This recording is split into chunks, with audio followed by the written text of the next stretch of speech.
በነገራችን ላይ ጴንጤውም ጋር ዘይት የሚነግዱ ሰዎች አሉ አይደል? እኔ እቃወማለሁ። በነገራችን ላይ የዘይት ንግድ እቃወማለሁ። ከዚህም በፊት በተደጋጋሚ ተናግሬያለሁ። ፎቶ ተደርጎበት የተቀባ ውሃ፣ የተቀባ ዘይት፣ ዘይቱ ራሱ ቅባት ነው፣ ሌላ ደግሞ የተቀባ ይለዋል። ዘይት የሚቸረችሩ ነጋዴዎች አሉ። እሱን ስቃወም ነው የኖርኩት። ምክንያቱም እውነት የትም ቦታ እውነት ነው። እውነት የትም ቦታ ራሱን ሊቀይር አይችልም። ያ እውነት ነው። የምናገለግለው የእግዚአብሔር ቃል በነፃ የተቀበልነውን በነፃ እንድንሰጥ እንደዛ እንታዘዝ። ኦኬ። የዘይት ንግድን ድሮም እቃወማለሁ፣ አሁንም እቃወማለሁ።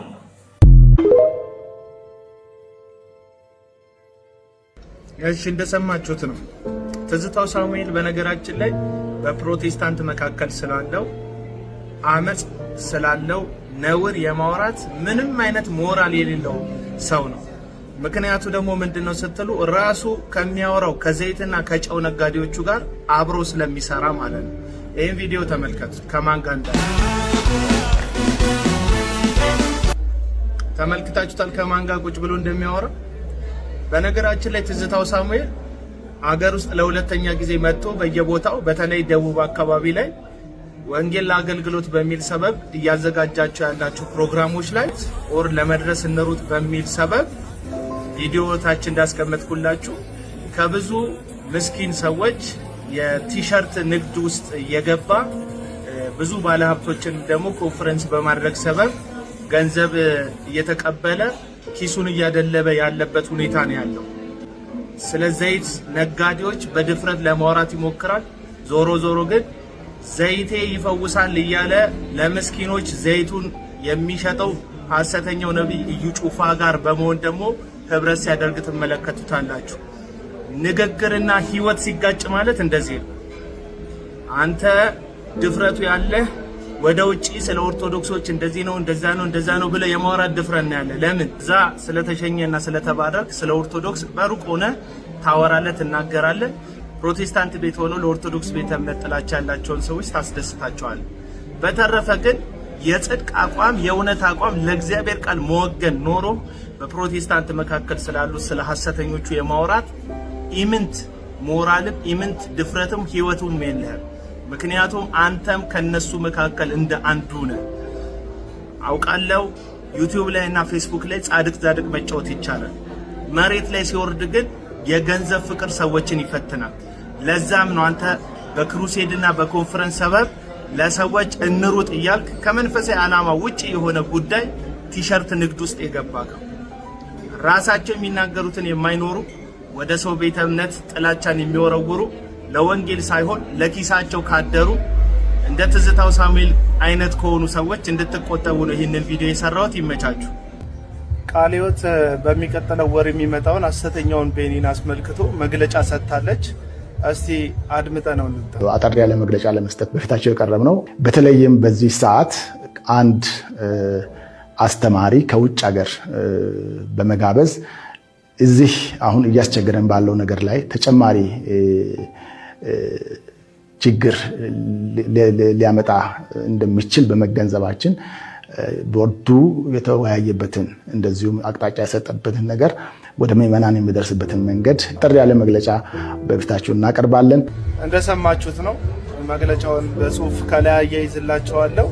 የቃለ ሕይወት ቤተክርስቲያን ሐሰተኛውን ቤን አስመልክታ ምዕመኖቿና አባሎቿ በዛ በተዘጋጀው ፕሮግራም ላይ እንዳይሄዱ አውግዛለች፣ ከልክላለች። የሰጣችሁት ውሳኔ ያስተላለፋችሁት መግለጫ እጅግ ይበል የሚያሰኝ የአንድ ቤተክርስቲያን መሪዎች ቤተክርስቲያናቸውን ሲወዱና ለመንጋቸው ሲጠነቀቁ የሚያደርጉትን ውሳኔ ነው የወሰናችሁት። ይህንን ተከትሎ ሙሉ ወንጌል፣ መሰረተ ክርስቶስ፣ ሕይወት ብርሃን፣ ወንድማማች ሌሎቹም አብያተ ክርስቲያናቶች ተመሳሳዩን ውሳኔ እነመካነ ኢየሱስ እንደምትወስኑ ይህን ሐሰተኛ አስመልክቶ መግለጫ እንደምትሰጡ ተስፋ እናደርጋለን።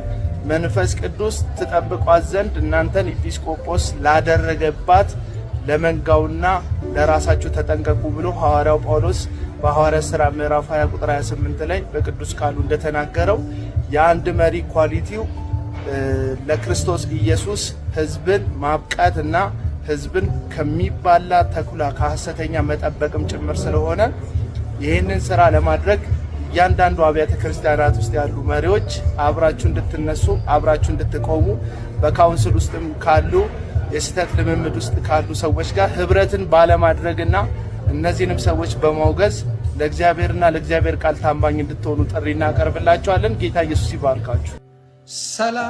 ሰላማችሁ ብዝት ይበልልኝ።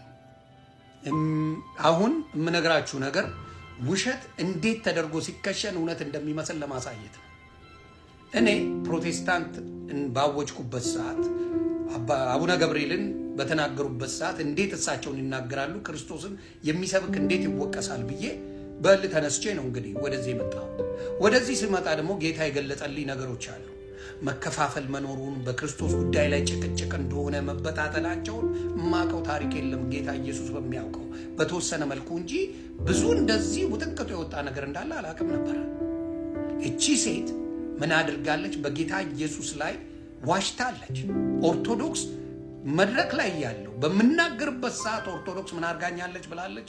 ይተፉብኝ ነበር፣ ይሰድቡኝ ነበር፣ መጥፎ ነገር ይናገሩብኝ ነበር ብላ ዋሽታለች። እኔ ምስክር ነኝ። ሁላችሁም ታያላችሁ። የቴክኖሎጂ ዘመን ነው። ከ9 ዓመት በኋላ መጣ ነው እንደዚህ አይነት ድራማ የሰራችው። ለምን? በእኔ ጉዳይ ላይ ብጥብጥ ተነስቷል። ግራ ተገባብተዋል። ውሸታቸው ተጋልጧል። ውሸታቸው በተጋለጠበት ሰዓት አንቺን አምጥተው ሲሰድቡኝ፣ ፓስተር በጋሻው ምትለው ሲሳደብ፣ ፓስተር ትዝታው ብትለው፣ ኤርሚያስ ብትለው ምናምን ተሳድበው ሁሉ ነገር በእኔ ላይ ብዙ ሴራ ሲሰራብኝ ያ ነገር ስለከሸፈ ስላያችሁ እርግማኑ ጭምር ስታደርጉብኝ ተሰባስባችሁ ስላልሰራ ምን አረጋችሁ? ከ9 ዓመት በኋላ አንቺ መጥተሽ ምን አይነት ነገር ማድረግ ፈለግሽ? ኦርቶዶክስ ይተፉብኝ ነበር ክርስቶስን ስላልኩኝ ብለሽ ሶፍት ይዘሽ የውሸት እንባ እያነባሽ ዋሽሽ። በክርስቶስ ላይ በኦርቶዶክስ ላይ ዋሽሽ። እኔ ደግሞ ክርስቶስን በስሙ ልጠመቅ ነው ብዬ ባልኩበት ሰዓት ኦርቶዶክስ ወንድምና እህቶቼ ከጎኔ ሆነው እንኳን ደስ አለ ብለው ስጠመቅ አብረውኝ ነበሩ። እንኳን ሊተፋብኝ፣ እንኳን ሊዋሽብኝ፣ እንኳን ክፉ ሊያደርጉብኝ ክትፎ ሲጋብዙኝ አብረው ያደረጉኝ ኦርቶዶክስ ወንድምና እህቶቼ ናቸው። አየሽ፣ ውሸት አይጠቅምም። በእንባ ያዞ እንባ በማንባት ኦርቶዶክስን ማዋረድ አይቻልም። እውነት እውነት ናት። አውሬነት ያለው ክፋት ያለው መከፋፈል ያለው እናንተ ቤት እንጂ ኦርቶዶክስ ቤት አይደለም። ኦርቶዶክስ ኢትዮጵያ ላይ ብትጠፋላችሁ ደስታውን አትችሉም። ግን የግብፅ ኦርቶዶክስ አለ፣ የራሽያ ኦርቶዶክስ አለ፣ የአርሜኒያ ኦርቶዶክስ አለ፣ የእስራኤል ኦርቶዶክስ አለ፣ የግሪክ ኦርቶዶክስ አለ፣ የህንድ ኦርቶዶክስ አለ፣ የኢራን ኦርቶዶክስ አለ።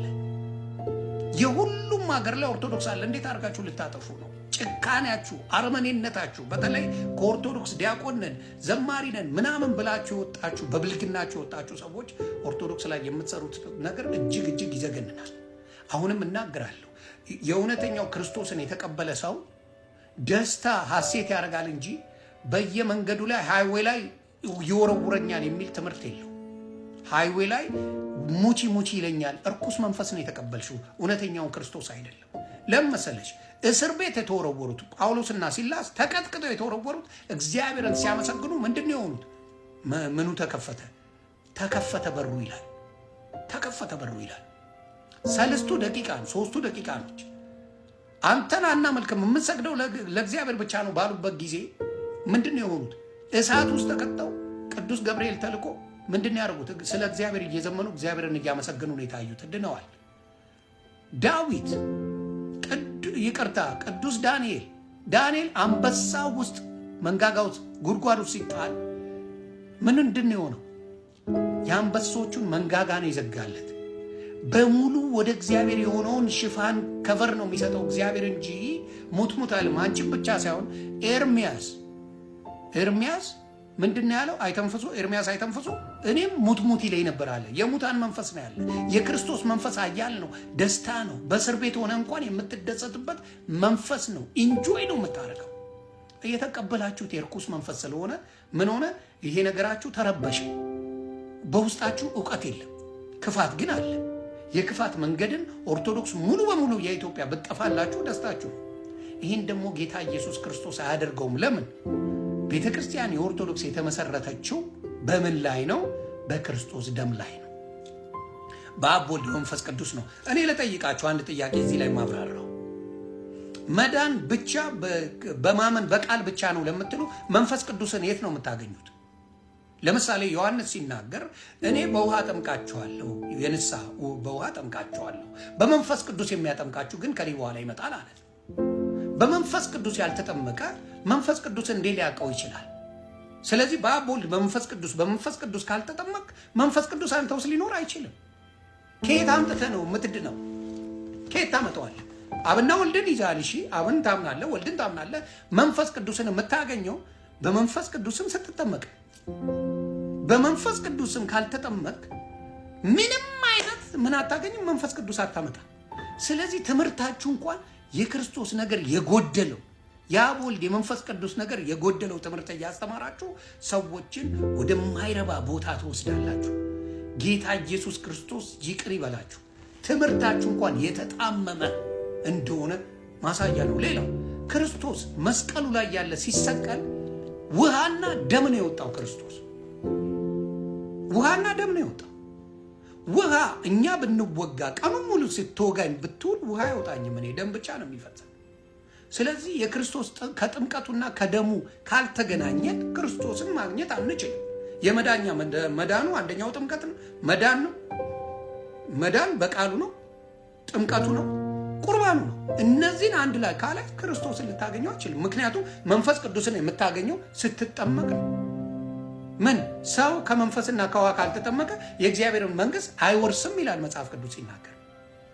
ስለዚህ ይህንን ነገር እንኳን የማታደርጉ ሰዎች፣ በክርስቶስ የተበታተናችሁ ሰዎች እንደዚህ አይነት ሴራ ስትራገሙ ቆይታችሁ ነገራችሁ ስለተበላሻቸ ብቻ አሁን መጣችሁ በዘርፌ ከ9 ዓመት በኋላ መጣ በለቅሷ ኦርቶዶክስን ልትወቅሷ መጣችሁ።